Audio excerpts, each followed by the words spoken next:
शुरुआत बड़ी खबर के साथ करेंगे, जहां अमेरिकी उपराष्ट्रपति जेडी वेंस का बयान आया है।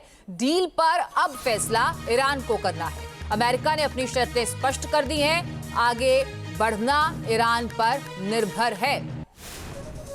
इससे पहले ईरान ये कह चुका है कि अमेरिका सख्त था, अमेरिका के तेवर तल्ख थे, ईरान बातचीत करना चाहता था। और अब जेडी वेंस ये कह रहे हैं कि ईरान आगे बढ़ना चाहता है, तो ये फैसला भी उसी पर निर्भर करता है, क्योंकि अमेरिका ने अपनी शर्तें स्पष्ट कर दी।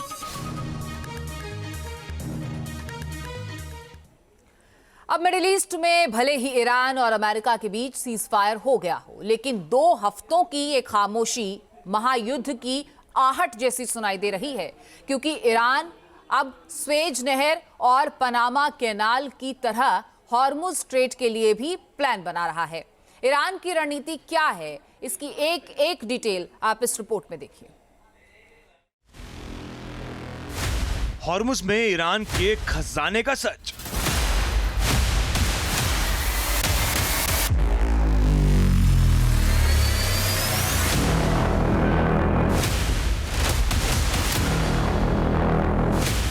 मिडिल ईस्ट में बरस रही बारूद 2 हफ्ते के लिए खामोश है, लेकिन क्या ये खामोशी आने वाले वक्त में महाविनाश लेकर आएगी?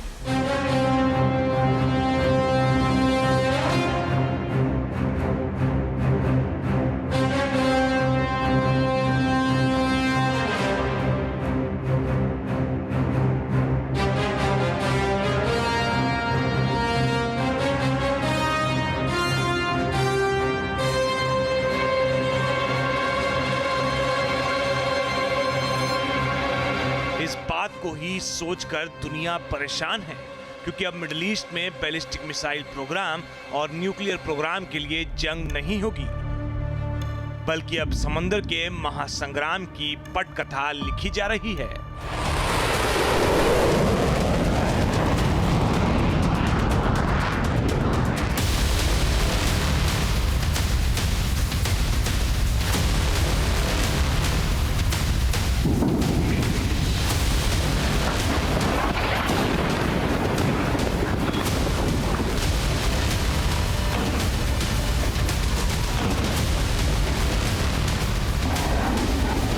मिडिल ईस्ट के हालत से दुनिया परेशान है।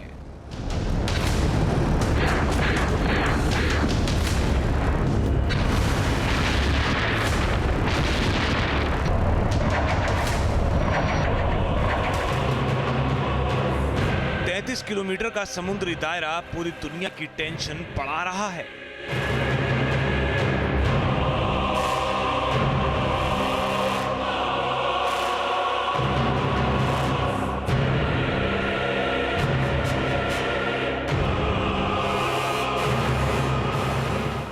स्टेट ऑफ हॉर्मुज को लेकर अमेरिका और ईरान आमने सामने हैं।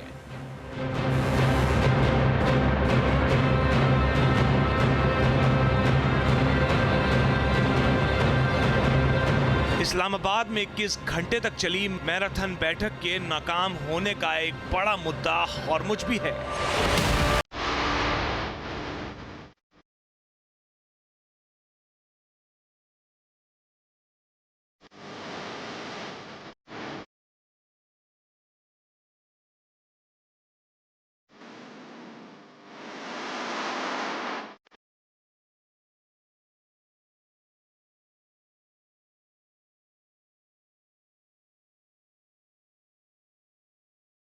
अब इसी हॉर्मुज को लेकर किसी भी वक्त भयंकर जंग छिड़ सकती है।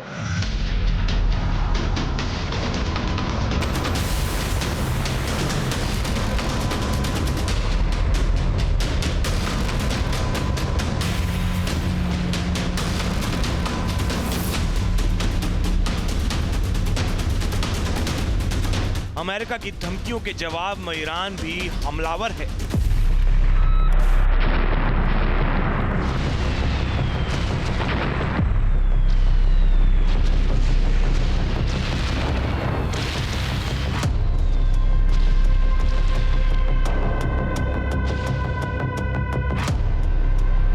हॉर्मुज पर कंट्रोल को लेकर ईरान ने अपना रुख साफ कर दिया है।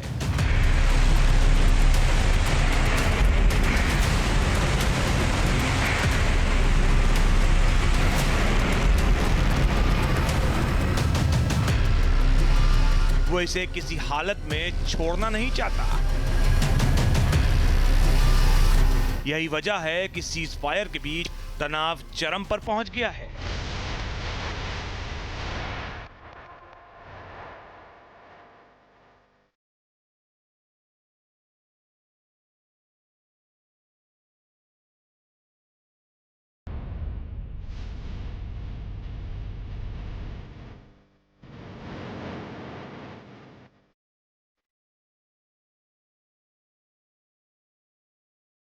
सवाल ये उठने लगे हैं कि क्या स्वेज कनाल की तरह ईरान भी हॉर्मुज स्ट्रेट से टैक्स वसूलेगा?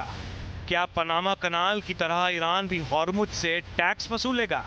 क्या तुर्की मॉडल की तरह ईरान भी हॉर्मुज स्ट्रेट से टैक्स वसूली करेगा?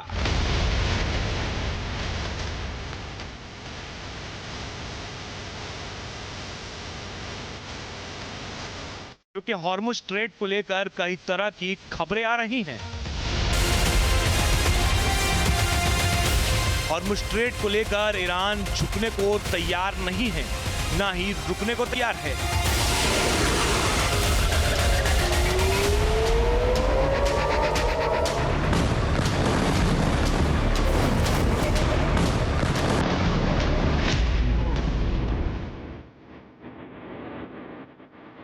हॉर्मुज स्ट्रेट को लेकर संकट गहरा गया है।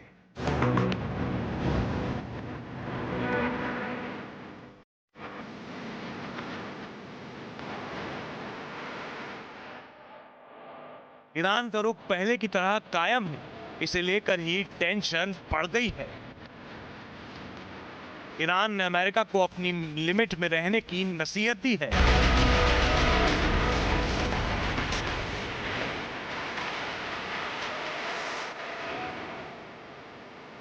IRGC ने साफ कर दिया है कि सैन्य जहाजों का हॉर्मुज की ओर आना सीज फायर का उल्लंघन माना जाएगा और उसी हिसाब से एक्शन लिया जाएगा।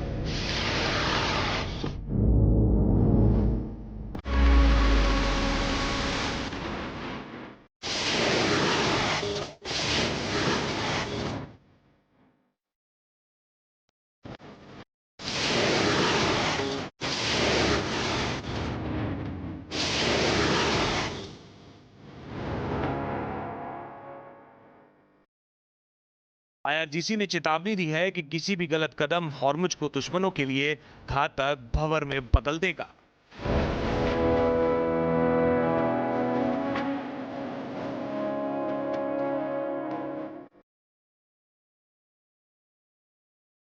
IRGC की इस चेतावनी का मतलब साफ है कि अगर अमेरिका हॉर्मुज की ओर आगे बढ़ता है तो फिर से जंग का बिगुल बच जाएगा। ईरान की नेवी भी हॉर्मुज को लेकर लगातार काम कर रही है। ईरानी नौसेना के कमांडर एडमिरल शाहराम ने साफ किया है, नेवी इस क्षेत्र में दुश्मन की गतिविधियों पर नजर रख रही है। शहराम ने ट्रंप की ओर से ईरान की नौसैनिक नाकेबंदी को लेकर दी गई ट्रंप की धमकियों को हास्यास्पद करार दिया है।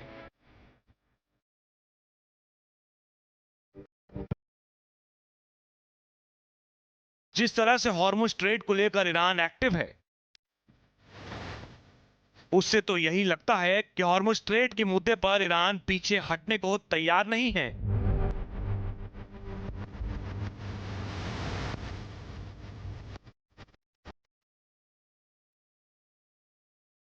अब यह समझना जरूरी है कि आखिर ईरान से लेकर अमेरिका और दुनिया के लिए हॉर्मुज इतना जरूरी क्यों है।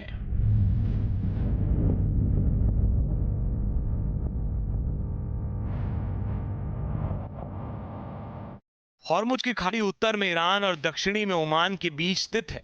अमेरिका अपने सबसे संकरे बिंदु पर इसकी चौड़ाई मात्र 21 मील यानी 39 किलोमीटर है।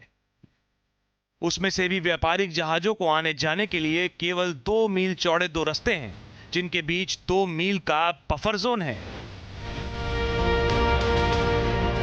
भले ही ये रास्ता संकरा है, छोटा है, लेकिन एक बड़ा आर्थिक समुद्री रास्ता है।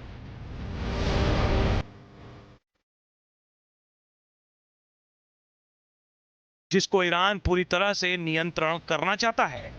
यही सबसे बड़ी रार है। अमेरिका के एनर्जी इंफॉर्मेशन एडमिनिस्ट्रेशन यानी EIA के मुताबिक दुनिया के कुल पेट्रोलियम में से करीब 20% हॉर्मुज़ स्ट्रेट से होकर गुजरता है। हर दिन लगभग 1.78 करोड़ बैरल से 2.8 करोड़ बैरल कच्चा तेल और ईंधन इस रूट से जाता है। इंटरनेशनल एनर्जी एजेंसी यानी IEA के मुताबिक ईरान खुद रोजाना 17 लाख बैरल पेट्रोलियम इस रूट से निर्यात करता है।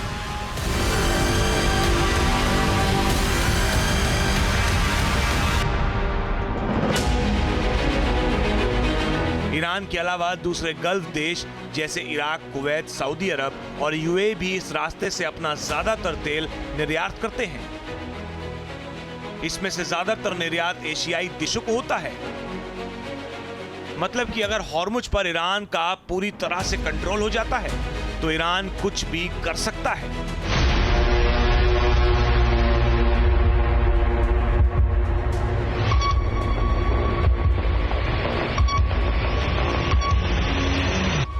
लेकिन सबसे बड़ा सवाल यह है कि क्या स्वेज कनाल और पनामा कनाल की तर्ज पर हॉर्मुज स्ट्रेट से टोल टैक्स वसूलना सही है?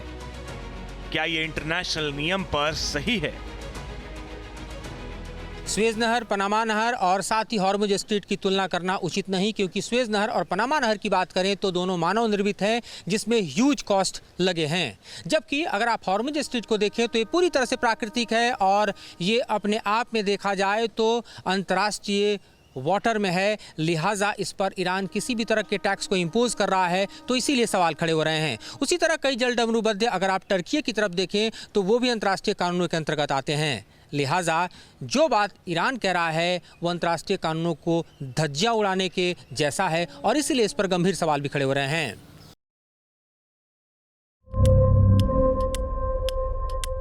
ईरान स्वेज नहर की तर्ज पर ही टैक्स वसूलना चाहता है।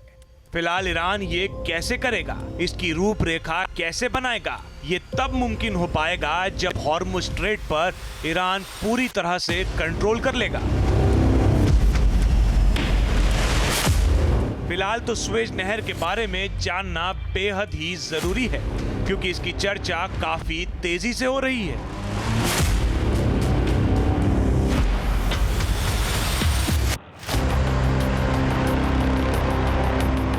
स्वेज नहर विश्व की सबसे महत्वपूर्ण मानव निर्मित जल मार्गों में से एक है।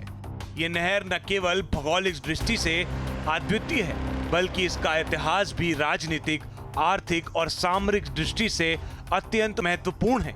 यह नहर भूमध्य सागर को लाल सागर से जोड़ती है और यूरोप और एशिया के बीच समुद्री दूरी को बहुत कम कर देती है।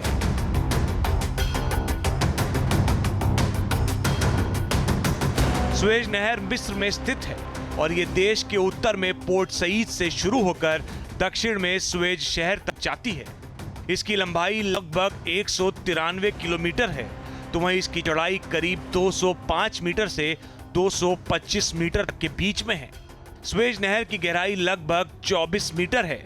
यह अफ्रीका और एशिया महाद्वीपों के बीच में स्थित है।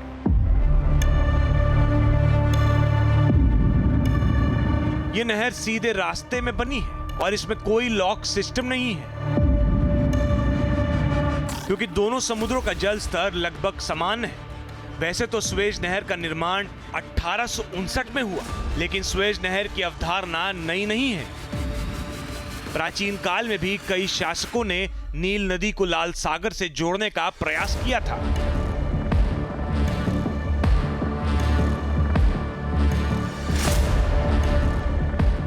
स्वेज नहर के प्रोजेक्ट को फिरौन सेनुसरेट III ने 19वीं शताब्दी ईसा पूर्व बनाने की कोशिश की थी। उसके बाद पर्शियन सम्राट दारियस और टोलेमी वंश के शासकों ने भी इस पर काम किया, लेकिन इसमें काफ़ी दिक्कतें आईं, क्योंकि बार बार इसमें रेत भर जाता था, जिससे मुश्किलें आती थीं।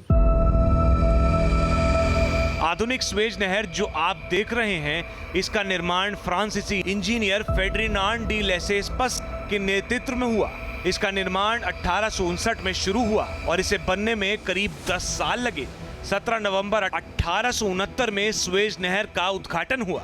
1875 में भारी वित्तीय संकट में डूबे मिस्र के शासक इस्माइल पाशा ने स्वेज नहर में अपनी 44% हिस्सेदारी ब्रिटेन को बेच दी। 1882 में ब्रिटेन ने मिस्र पर कब्जा कर लिया और नहर पर पूरा नियंत्रण स्थापित कर लिया।